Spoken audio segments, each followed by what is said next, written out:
Okay, mga natutunan ko while going to the National Center for Mental Health for Vanessa. No? Dahil sinamahan natin si PWDPRO Vanessa Atienza kanina. Meron tayong mga natutunan, na yung EEG, no, yung nagme-measure ng iyong brain activity is very essential for epilepsy, for people with epilepsy, no. Natitrace yung kanilang brain activity. And last year nalaman ko yung halaga ng blood test for yung medicines, di ba? So, importante yung mga test niya, importante lahat yun, no?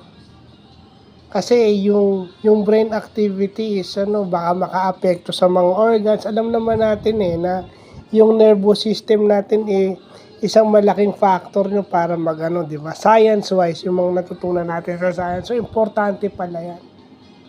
Alam natin yung mga epilepsy, yung mga people with epilepsy, yung electronic activity ng kanilang nervous system medyo abnormal No, kaya sila inaatake.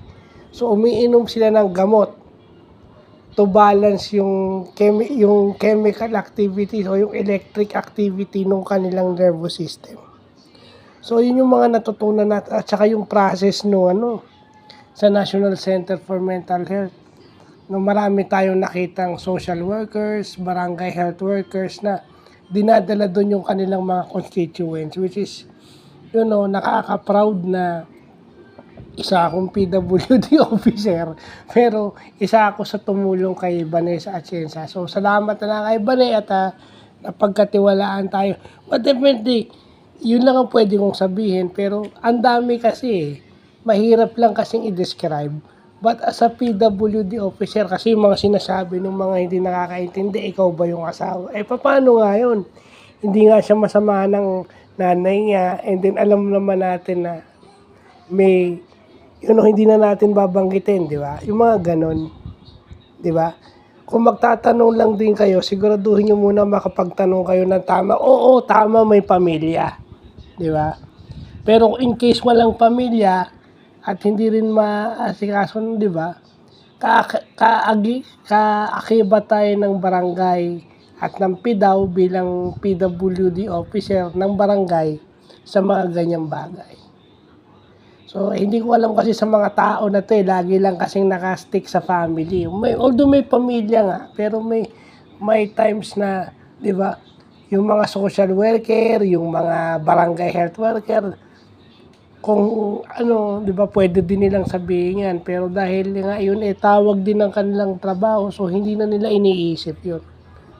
Mahirap kasi doon sa mga sanay sa private hospital na sila mismo yung sumasama sa pamilya. So, ganun yung mindset. So, kay Bane, maraming salamat at sa mga nag-assist sa amin, yung aming driver, si XO, si XO Marlon, si Sec Genesis, si Consi Dali, si Presimon, Cap Mike, Cap Jorwin, Ate Mariel, yung aming desk officer, at saka sa lahat ng mga nag-react doon sa picture namin ni Vanessa, doon sa kanyang pamangkin na si Lawrence, maraming salamat po.